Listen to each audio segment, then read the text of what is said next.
Hello everyone and welcome to another episode of Executive Bourbon Club. We are at episode number 2. I am your host, Rick Jenkins. I'm glad you're here. Now I'm going to be joined here momentarily by my partner in crime, Tommy Moran. Tommy runs this bar that you see us at. He's off doing something for a second. He's going to join me here in a minute. Now for those of you who may not remember, Executive Bourbon Club refers to two things.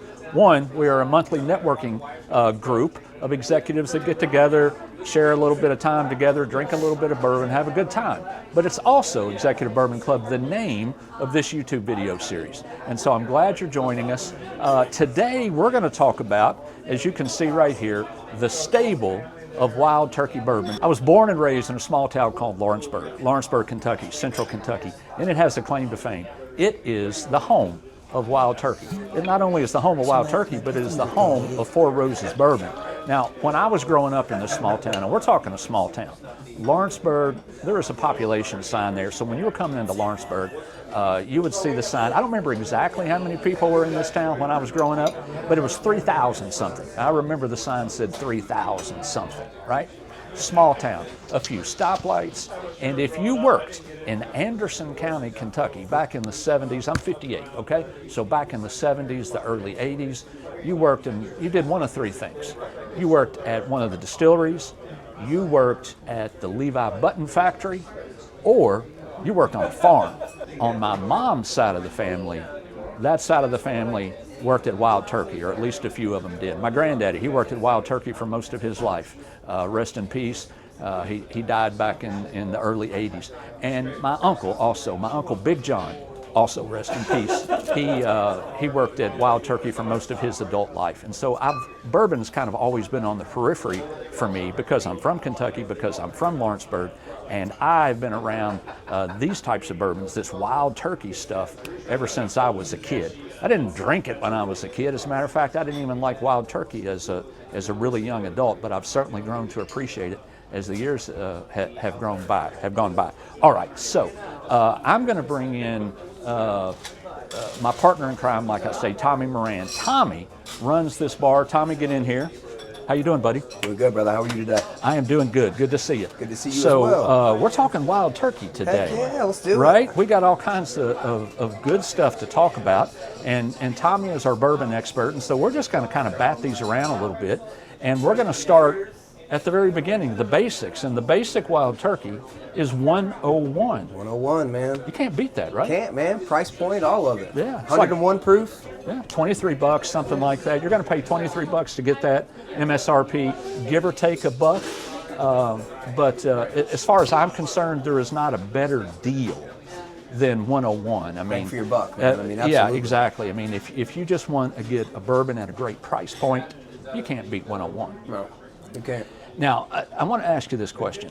I didn't realize this, and I've been drinking Wild Turkey forever, but I did not realize this until somewhat recently. All of the Wild Turkey bourbons have the same mash bill, same recipe, okay? So in the 101 or the Rare Breed, even the Long Branch, the Russells, all of them, same mash bill, 75% corn, 13% rye and 12% barley. Yeah, and the interesting thing also is that the ryes have the same mash bill too. And so you got a 101 rye and you got a Rare Breed rye, but the ryes have the same mash bill. 37% corn and 51% rye, and again 13% barley, something like that. Is that somewhat common in the bourbon world, that you have an entire stable that has the same mash bill? I've never heard of it. To be honest, honestly, that's the first time I've heard that being right. Across the board like that. Usually a lot of them like to, throw different, wrenches into certain things and make their own bourbon and make them all different. But here, I mean, to your point, you have same mash but with different bourbons. So how they did that is very impressive. Right. Because I mean, once you taste these, you're like, holy cow! Like that. You'd get the different flavor profiles that you would. Yeah, I was surprised because my bourbon palate is not so refined that I can tell differences in a lot of things, but I can tell differences in these bourbons, and the fact that it's the same recipe, it just kind of blows my mind a little bit. All right, so that's 101. And next up is Rare Breed, and Rare Breed has a normal bourbon, a standard bourbon, and then they also have a rye. Yeah, you like Rare Breed? I do like Rare Breed. I like the heat. That 111 really shines. Yeah. It definitely gives you that little kick. I mean, differentiate from the 2, 101, 111. But it is solid. I mean, they're all across the board, especially Wild Turkey Russells. They're all, they do all the same bourbon techniques that you did back in the day. You Right. get your caramel, you get your vanilla, Right. all those certain tasting notes, and they don't shy away from it. They Right. definitely, that's what their label is made around, which is awesome. There's only one bourbon, Wild Turkey bourbon, that I have never tasted, and it is this one right here. It is Long Branch. All right. That's right, exactly. This is the Matthew McConaughey bourbon that he joined Wild Turkey to create this bourbon, I think about 8 years ago, 2016, something like that. That's about right, yeah. Now Matthew McConaughey, I like him okay, but a little goes a long way, right? A small dose of Matthew McConaughey is okay for me. Now my wife would say, no, give her a big dose of Matthew McConaughey. I'm the same way. I'm with your wife on that one. He's my top 3 for sure. Yeah, okay. He's a cool dude. He's a cool dude. So he got together with Wild Turkey in 2016, I believe, and they created Long Branch. And the thing that makes this different is that McConaughey is from Texas, right? So they finished this again, same recipe that we just talked about, 75, 13, and 12. They finished it with Texas mesquite charcoal. Again, he's from Texas, and so that's awesome. Apparently that gives it, an unusual flavor that I'm going to find out shortly. Have you had it? I have had it. You just taught me something new. I didn't know that. Okay. That's awesome. Heck yeah. Yeah. Bringing this little bit of Texas to Kentucky. Exactly. I'm here for it. And now what I want to know is do you feel that if you finish it by filtering it over charcoal, which is what Tennessee whiskey does, does it continue to be a bourbon in your mind? Ooh, that's a hard one.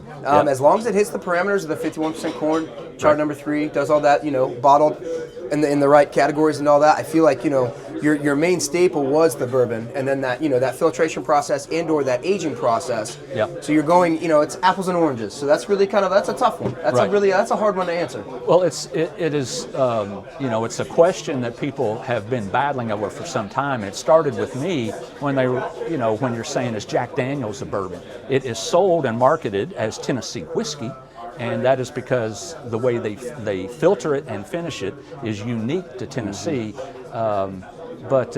And legally standing, I mean, they have to once it goes through that process. So going back to your point, is that considered a bourbon when you go through that whole process of being a Tennessee whiskey? It says it on the label, it has to come from Tennessee, has to go through that whole filtration process. So. Yeah.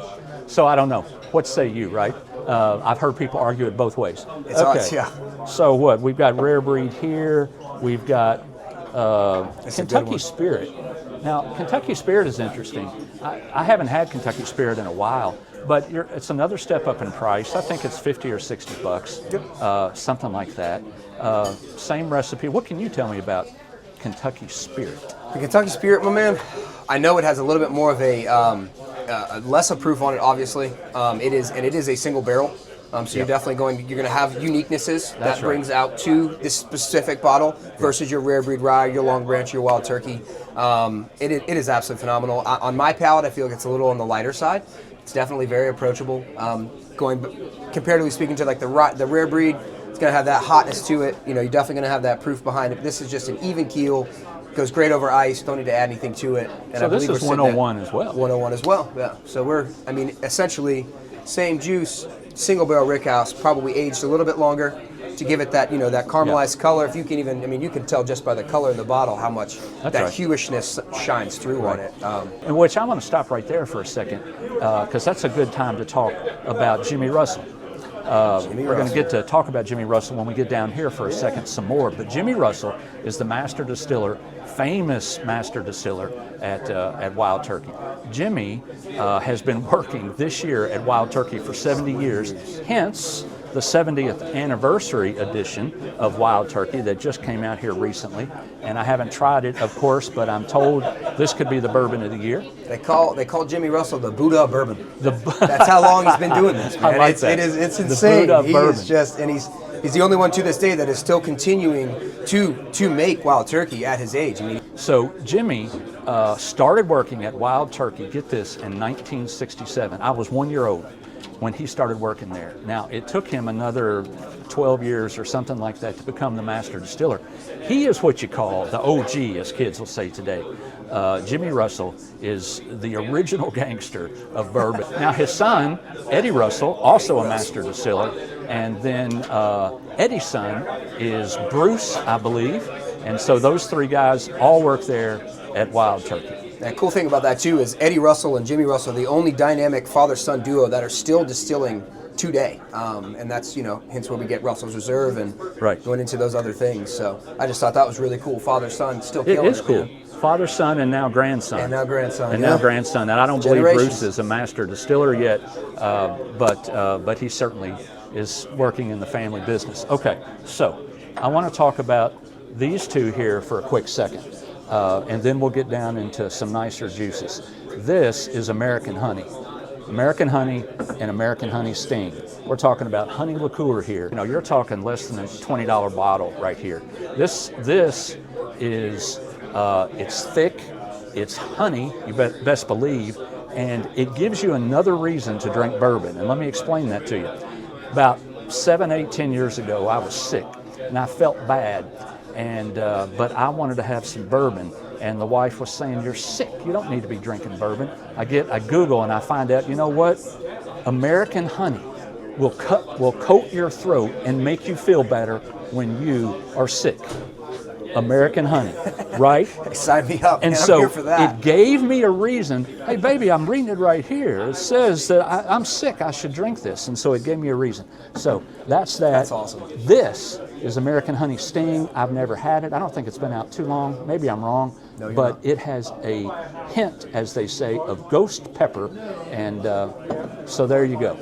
We will I'm give interested those to try both. those later. Yeah, Absolutely. I'm going to try. Sign me up. I'm going to try. Heck yeah. All right, now let's talk about Russell's. Right here, we've got a Russell's 10-year, which everybody loves, and we've got a store pick that is a Total Wine store pick. A buddy of mine that works at Total Wine gave me a call, just got this in. We're going to try that a little later. Tell us about Russell's.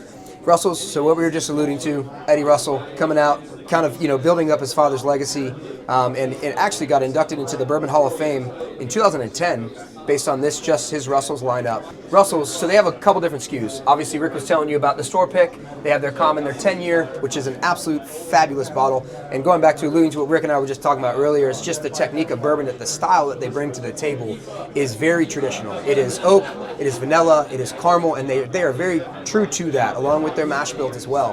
And outside of this 10-year, you have your single Rick House, you have your 13-year, you have your 15, couple, few little unicorns that a lot of people really try and find that are absolutely phenomenal. If you can find them at the right price point, I pull the trigger if you can. But some of them, obviously, with how, alluding to what Rick was saying earlier, the bourbon boom that's going on right now, a lot of things are very hard to find. I believe, and don't quote me on this, I believe that they are the same mash bills all the way across, including the Russell's lineup, not just Wild Turkey as well, which is just really cool. And I really think that's, he's sticking to his father's guns, man. He's like, hey, I'm gonna keep doing what you're doing, bud. And they've done a really good job, truly. Now, the Russell's 15. What are you going to pay for that on the secondary market? It depends. It really truly depends. We're talking hundreds and hundreds, right? I wouldn't go say far out of 300. Upwards of 4. Just depends on where you get it, who you get it from, and what friend you have. If you got a friend that runs a bar, he might be able to hook you up. He might hook you up. You never know. All right, so we got one more once we finish with Wild Turkey, but this Wild Turkey 70th anniversary, we've already hinted at it. This is to pay homage to Jimmy Russell, master distiller. What have you heard about this? All good things, my man. Me too. Absolutely all good things. Aged 8 years, got a nice little honey color to it. And I tried it actually before this podcast because I was just so intrigued earlier this week, and I was absolutely blown away. Yeah. I mean, the flavor profile, the proof on it, they just really honed in on all of the, the specific characteristics that Wild Turkey's bring to the table, and they crushed it. Mm-hmm. They really did crush it. I mean, you go on any website and read anything about the 70th anniversary. That's only been out for a month and a half, maybe. Yeah. And the cool thing about this whole 70th anniversary is they didn't just allocate it to the point where no one could get it. they made enough of it to where everyone could enjoy it. That's right. And that's what bourbon's about. I got goosebumps just talking about that, because that is 100% what bourbon is about. And I just thought that was really cool. And it is a common bottle. You can find it. It's definitely been out for a month and a half, so it's going to get a little scarce. But in the beginning, they definitely did produce enough of it to where everyone could enjoy it. Yeah, and I would suggest that you get out and get one now. I know there are still some out there on the shelves. This is what, a $50, $60 bottle. So we're not talking an expensive one, but it's a damn good one. And Sitting at 101. I would guess in another few weeks you won't find it, Yeah. except on the secondary market. And the cool little fun fact about that is actually held up in the rick house of Jimmy Russell's favorite rick house, which is the Tyrone Rick House. And their camp's obviously very large. They call them camps. So that's what they put all of them in. But it is by far, they put a lot of love into that one. All right, we're going to end with this. This is not a wild turkey bottle, but it is what we call a feature pick that our executives will be sampling once this show is over here in a minute. And it is Old Fitzgerald Bottled in Bond 10-year. Tell me about it. There's so many cool things. I'm going to go ahead and start with the elegance of this diamond decanter. Yeah. They have kept this 1950s style of bottling, and they have just rolled with it. Obviously, it started out as a Stitzer-Weller product, and then was sold off in 1999 to Heaven Hill. And Heaven Hill continued to carry on the same exact traits and all the other things that they were doing back in the day. Bottled and Bond, if you're not familiar with what Bottled and Bond means, it was an act that was created in 1897, and it was essentially where the government was trying to control and keep everybody honest on how they were producing the bourbon.